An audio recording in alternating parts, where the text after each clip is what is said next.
Daniel, a legacy running back commit does not go to Georgia, and we are doomed because we're the worst college football program ever. Or chill out. Interesting. Right after this. You are Locked On Bulldogs, your daily podcast on the Georgia Bulldogs. Part of the Locked On Podcast Network. Your team every day.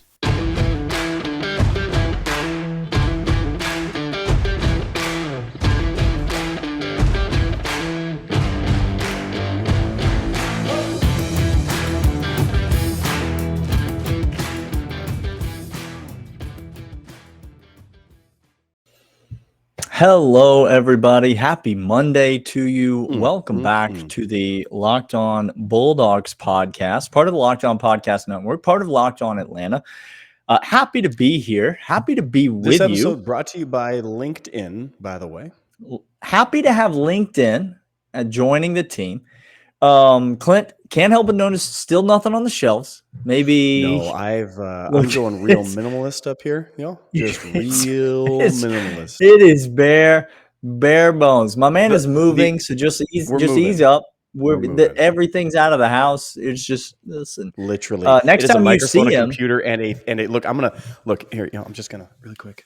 No, don't show. Don't. This is what my man's sitting on a camping chair over there. Okay, it's hard times. Going, okay? We're moving, so he'll be at this place a little longer. Wait till you see the new studio setup. I mean, just unbelievable. It's gonna be state of the art.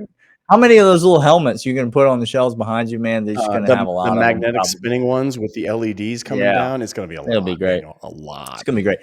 Hey, welcome to the Locked On Bulldogs podcast. We're so happy that you're here. Another week of Georgia football fan talk for fans by fans. That's what the podcast is.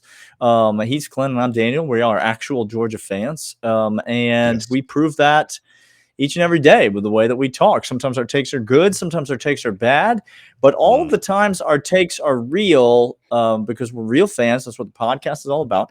And we get that you're a real fan too. And so welcome. Glad that you're here. Happy to have you along. If you're watching on YouTube, subscribe, leave us a comment, give us a thumbs up, all that stuff.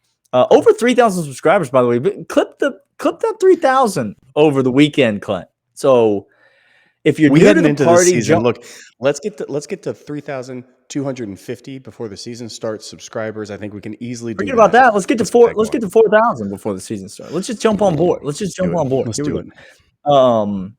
If you're listening on audio, if you're watching on YouTube right now, you can subscribe to the audio podcast in case you're on the go or want to just listen while you're at the gym or something like that. Audio podcasts can be found wherever podcasts are found. Leave us a rating and review on there, especially on Apple Podcasts. That helps us out. And subscribe there as well. So, Clint, today we're talking about Justice Haynes, and he stepped on Georgia's face with a hobnail boot and broke our nose. It had to be said. It's what some are saying in Alabama country. Some people are saying, hey, Bama, all lowercase. Jump in the comments and tell us all about it. We can't wait to see. We can't wait to hear from you. So, I'll just say this to you, Clint, and to you, the listeners. We're going to jump into what this means for Georgia. We're going to talk about who we still have at running back coming in, whether we are screwed. Spoiler alert, we are not. And we're talking about the bigger picture of this recruiting situation. But before we get into any of that, I'll just be honest with you. This came as a big surprise to me, Clint. I was very surprised by this. I fully expected this guy to be a dog at the end of the day. And it does not seem as though he's going to be. And so let's start there. Let's talk to the people about what went wrong for Georgia in this recruiting of Justice Haynes. Look, I think we need to understand a couple things. Let's start off the bat with this understanding. Since Kirby Smart has gotten to Georgia, we have said time and time again, you remember this year 1 and year 2, Daniel? Nobody remembers this because everybody wants to forget that they were the ones tweeting this out and commenting on it. But when Kirby couldn't secure the state, when he couldn't close the borders, all of you, build a wall. I am telling you right now, stop it. I am telling you right now, it was you, listener, because it was all of us who said, Kirby's not recruiting Georgia. He's not closing this down. He's not taking the state. I don't know if we could trust it. You said it. Go look if you didn't say all of them. You heard someone else say it and you thought, maybe that's true. Maybe that's true. And then Kirby went out and just gobbled all them recruits from every single place that he could ever think possible and got them and landed them, and they are here. Okay. That's one. Two, we said with name, image, and likeness and the way that the college football landscape is changing, we used the phrase before, this isn't your daddy's college football. People have been saying that for a long time, many, many months, if not years. This isn't your daddy's college football. This isn't that. And things have changed. So I just want to start. So for using these two example, things. just I don't mean to critique your points here, Clint, but I think we should be fair. Because if it so happens that Dan Mullen is listening to the podcast, yes, okay, I believe his daddy is Kirby Smart, and so technically speaking, it is his daddy's college football. No, because Kirby Smart does own college football. And so unless you're Dan Mullen, this is not your daddy's recruiting. Okay, that's what we're trying to say. This is what we're trying to say.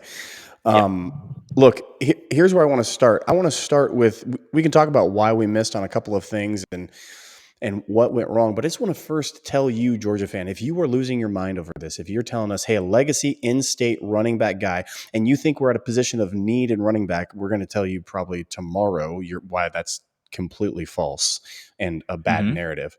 But I just want to tell you, this isn't your daddy's recruiting. So why should it matter if a legacy Georgia guy doesn't come? Because that's not the landscape anymore. Now, you might say for heartstrings, you might say for continuity, because it's not the landscape anymore. He commented as he committed that he wanted to go to Alabama because he wants to play baseball and football at the university that he's going to. And as many of you commented all throughout the SEC baseball season, Georgia baseball was inconsistent, would be the best way of saying it. Okay. Alabama. That is a way to say it. I was being kind. I was being very Georgia kind. Georgia men's basketball last year, also inconsistent. Very much so. He commented that. Now, if you all remember, Plumlee at quarterback wanted to play quarterback and wanted to play running back. There's another running back or quarterback, another running back kid went to Ole Miss, wanted to do baseball and football. Guys, I get it. John the landscape is Plumlee. Yeah. Thank you. There he Guys, is. the landscape has changed. It's not our daddy's college football anymore. Things have shifted. Why wouldn't it shift here? The legacy in-state running back at Georgia isn't what it was before. No. Please, And that's the thing. This. I'll stop short of saying please embrace this because on the one hand, I get it. Okay. I'm an old guy at heart and also just old. So I understand nostalgia and tradition, and I understand that it is difficult to accept that things like legacy or quote unquote, that guy just is a dog. He just loves Georgia. That's why. Those are the guys I want to come to Georgia. Let me say this to you. If that's your position, you're going to have a very thin football team because there are those guys out there. They do exist. And you got to get them. That's fine. You want them. I'm not disagreeing with you that you want them. But you can't fill a championship roster with them. You have to fill a championship roster with guys who see the potential for their career to come to Georgia and make something of themselves. And if you're Kirby Smart and Glenn Schumann and Todd Monken and the powers that be at the University of Georgia, then you understand that those are the guys that you have to go get. And this what happened in 2001 in Knoxville, Tennessee, with a seldom used fullback on the Georgia Rock. Now, look, I get that Veron Hands was a great football player, had a great NFL career. He was great. He was a damn good dog. Always will be a damn good dog. But we're talking about what a fullback did in 2001 in Knoxville, Tennessee. That doesn't have anything to do with this moment. It just doesn't matter at all. And so, did I expect this guy to come to Georgia? Absolutely, I did. Yes. But I think your point is well taken, Clint, and that is that just doesn't mean as much as it used to. And you can love that or you can hate that. It doesn't really matter because just like if you love or hate the president that's in office right now or the next one that will be in office in a minute, it won't change anything about it. It is the way that it is. And you like that? I've already gone build a wall. Good And golly, I've we referenced are so gonna get ratioed. I just don't know what to do at this point. Which Oh, way are they going to ratio us, Clint? You just don't know. You can no, I don't never know. tell. I'm not. All right. I'm not gonna say it. We're going to be back. We're going to talk more about this commitment, what it means for Georgia, what's left at Georgia. But first, Clint is going to tell you about our fine title sponsor, LinkedIn. That's right. As the sun comes out and small businesses are back in business, LinkedIn makes it easier to grow your team. LinkedIn Jobs helps you find the people you want to interview faster and for free. Create a job post in minutes on LinkedIn Jobs to reach your network and beyond to the world's largest professional network of over 810 million people, just a little shy of the amount of people screaming at Daniel and I right now in the comments. Then add your job That's right. and the purple hiring frame to your LinkedIn profile to spread the word that you are hiring so your network can help find the right people to hire. Simple tools like screening questions make it easy to focus on candidates with just the right skill set and experience so you can quickly prioritize who you'd like to interview and hire. That's why small businesses rate LinkedIn number one in delivering quality hires versus leading competitors. LinkedIn Jobs helps you find the candidates you want to talk to faster. Did you know every week nearly 40 million job seekers visit LinkedIn? Post your job for free at linkedin.com/lockedoncollege. That's linkedin.com/lockedoncollege to post your job for free. Terms and conditions apply. All right, so let's continue talking about Justice Haynes and this, but let's kind of shift the angle slightly and let's talk about are we really worried, Clint? Now you alluded to this in your open. You know, some people are pulling their hair out over this. They're beating their heads against the wall. They cannot make heads or tails of it. We've tried to talk to you about some of just the simple facts and logistics of what recruiting is and what recruiting isn't these days. And so hopefully that will help you make sense of this. And Clint mentioned the baseball angle and, you know, maybe had a, you know, clicked with a baseball coach or football coaches, whatever. It doesn't matter. Maybe the kid's just his own kid and he just wants to go to the University of Alabama. How dare you? How dare you suggest an individual make choices on their own, Daniel? How dare you? And it turns out Alabama's good at football. So that's not it's not like the kid's going to Toledo or something. You understand what we're trying to say? He's not going to play for Deion Sanders at whatever the heck university that is. And so it's not like the kid is making ridiculous decisions. He just didn't pick our school. All right. But the bigger point for Georgia fans, I think, is does this worry us? And there's really two ways you could take with that. Mm-hmm. Does it worry us in terms of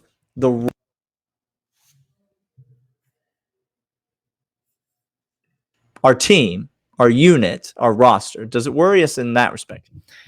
And then does it worry us in terms of recruiting overall, in terms of Kirby's ability to close and seal the deal? So maybe let's talk about that first, Clint.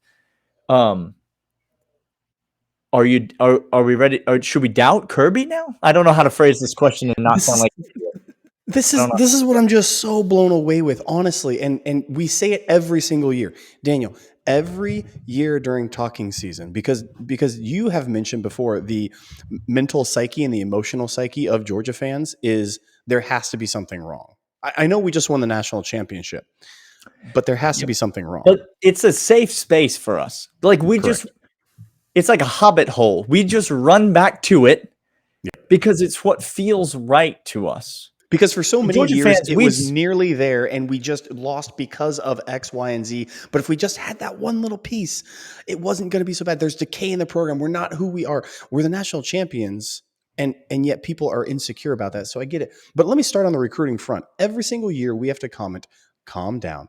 We went all in on Arch Manning, and we missed on him. I get that. If you want to say we missed on Justice, here's what I'm going to say. I'm going to push back and say, I don't think we missed on him. I think this kid made a decision that was best in his interest because of a couple of reasons. And I want to start here with recruiting. Georgia fan, this is tough love for you. You can't have it both ways. I want it both ways. I know you do. I understand, Daniel, but you can't. Give it to me both ways. I don't care. I want it. No, both ways. Nope, you can't. Nope. You cannot tell me I want 36 points per game, airing it out just like everybody else in the entire world. But also, I want every single running back commit to come to RBU. Georgia, and that's what I want. And I go, RBU. you can't do that. Maybe it's all them T-shirts is the reason the wide receivers aren't committing. If you're upset about the wide receivers not committing, which, by the way, they are committing, but whatever. Maybe it's all them T-shirts that you're printing and wearing. Maybe that has something to do with the fact that no elite quarterbacks ever want to come to Georgia, even though they do. 2 5 stars. They do. Okay. 2. But I don't know. You can't have it both ways. It's well said. That's what I mean. In the recruiting world, so pick your poison. Now, if you stick with one narrative, I would listen to you. Okay, but so here's trust Kirby. He's flipped people. He's gone. He's filled holes. He's gotten guys in the program, and he's developed them. So yes, we go after 5 and 4 star. But if we happen to get a 3-star kid or a guy out of Texas who is just emerging onto the scene as a running back, that's coming into the program, who's really prolific and needs maybe more seasoning and more coaching, like we already have in this recruiting cycle coming. Okay, maybe give Kirby some credit because he's done this for 6 years now, and every single time he hits. When has he failed you? When? Just answer me that. When has he failed you? When has he failed you in recruiting? When has he failed to deliver? And if you bring up, Justin Fields left the program, Daniel, because of how Kirby handled that. Okay, he didn't win a national championship, and we were right there, and we were just fine, and we did go on to win a national, and we have other quarterbacks. I know you want to say you like certain things, but when has he failed? That's the question, Dan. Failed.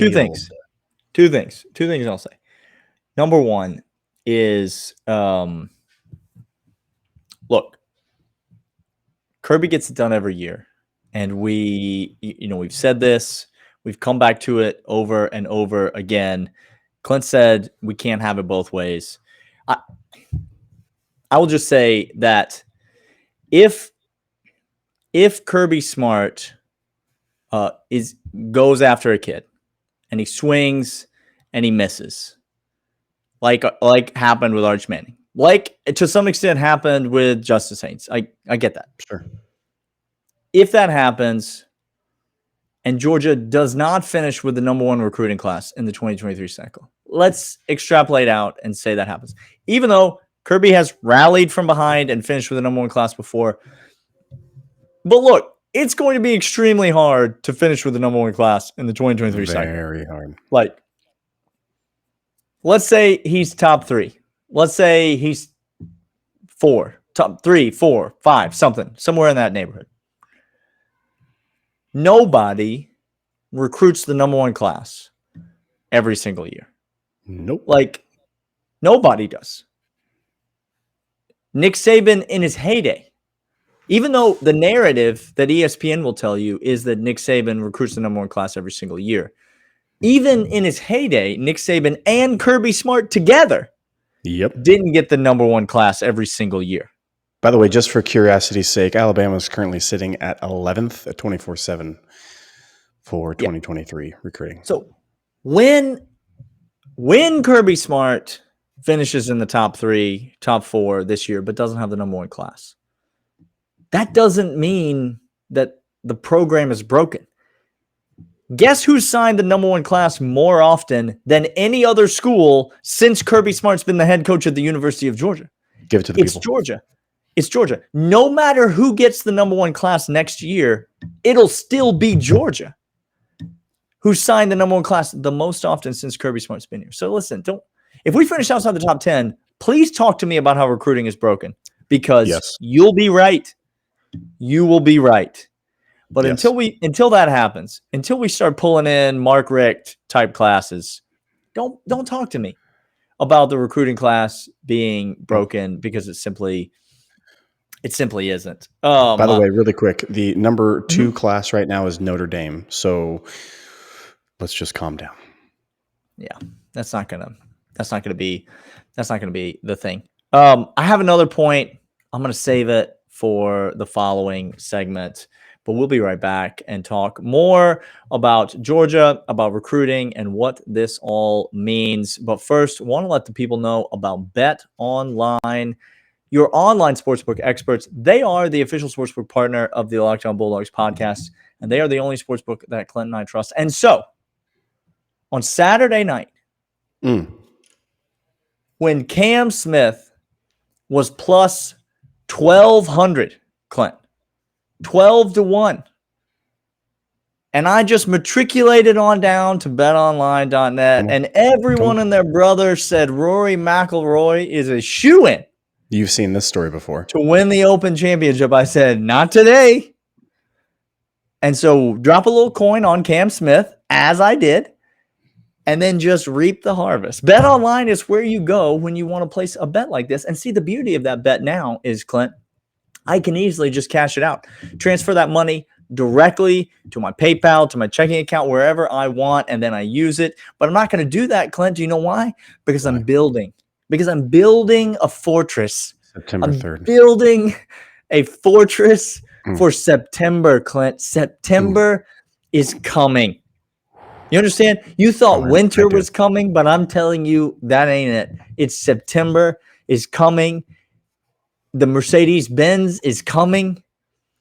There's going to be a team on the field, and I'm going to be betting all the money on that team. BetOnline.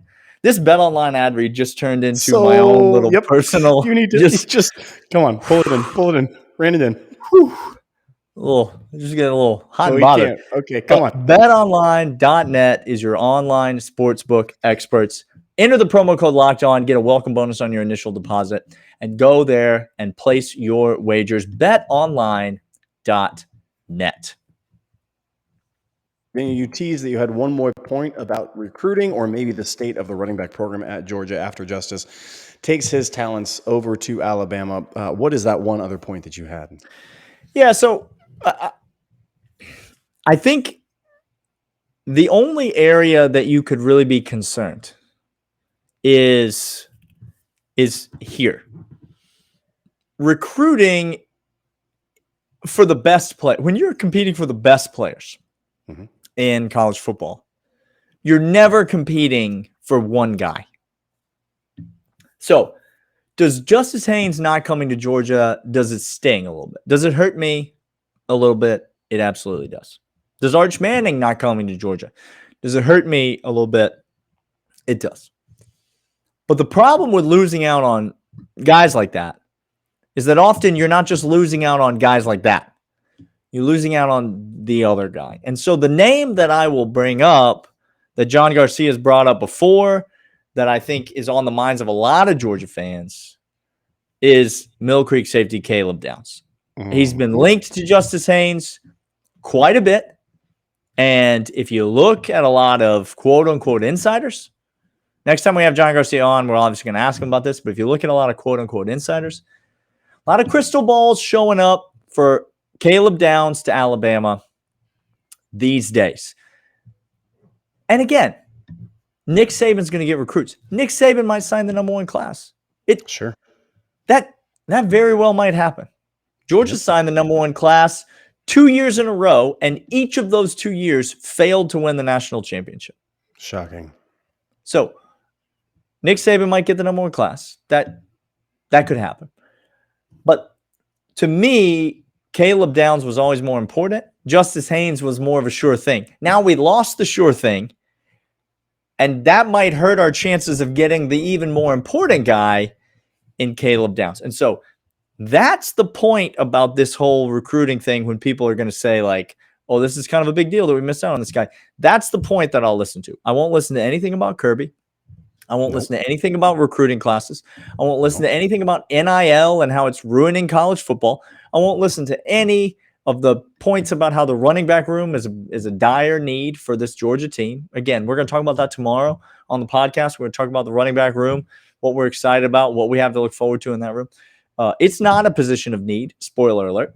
Spoiler. But the point I will listen to is that this is probably not a one guy deal. And Dominoes if you lose more than one guy, then that's a situation. Here's how I'm going to end this. NIL and recruiting nowadays and what's coming with realignment and everything. Here's what I want you all to hit the reset button on what your perceptions of why a kid comes to a school happens. Now, generations change, kids change, culture changes, and all of this changes. It's like a lot of us who want to do that meme on Twitter where it's like, retweet if you know what this is, and there's two keys to your truck, right? One to get in, and then one to do the ignition, and then if you're like me, when my Chevy C10 that I had one for the gas can. Speaking of old, this is turned into just a hey, we're older than you podcast. So it's great. So because you no longer like that you push a button to start a car. You're like, oh, this is horrible.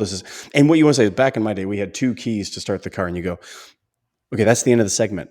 Like you literally just explained everything I need to know about how cars used to go with 2 keys. You used one to get in, one to start it. Great. I push button start now. Can we move on to a different conversation? Like, why is this still a thing? I don't get this.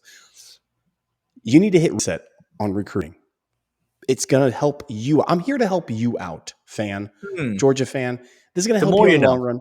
The more you know, to not be heartbroken is what I'm trying to encourage you to, instead of saying, like we've said before, do we know who we want Kirby to start at quarterback? The one who wins the most games. Do I care what his name is? I don't. As long as it's not Stetson Bennett. Of course. Sorry, I should have said that. Should have clarified. That was implied, Daniel, because this is a Georgia podcast. Implied, obviously. Listen, congratulations to Alabama on their off-season national championship. 100%. Give them the trophy. This is just another diamond. It's another diamond in the off-season national championship ring. Recruiting champions of the world. Georgia fans, you see what this is, right? Like, just, it's okay. They're winning the things that don't matter. I get that players win championships, but again, call me when Georgia doesn't have players, and we'll start a conversation. Congratulations to Alabama. Congratulations to all you Alabama fans on the banner that you're going to hang for signing a 4-star legacy Georgia running back. I cannot wait to see it hanging in Bryant-Denny Stadium. It's going to be fantastic. It's going to be great. Off-season national champions 2022. Georgia will be the reigning football champions in 2022, but we won't have Justice Haynes, and so we will apparently be screwed. Let's talk about who we will have at running back. Clint and I will be back tomorrow. Talk about who's at running back, who we're excited about, who we're nervous about, who you should not sleep on when it comes to the running back position group. We have strong opinions about this group, and we're going to share them tomorrow. Join us on the Lockdown Bulldogs podcast. See you then. See you.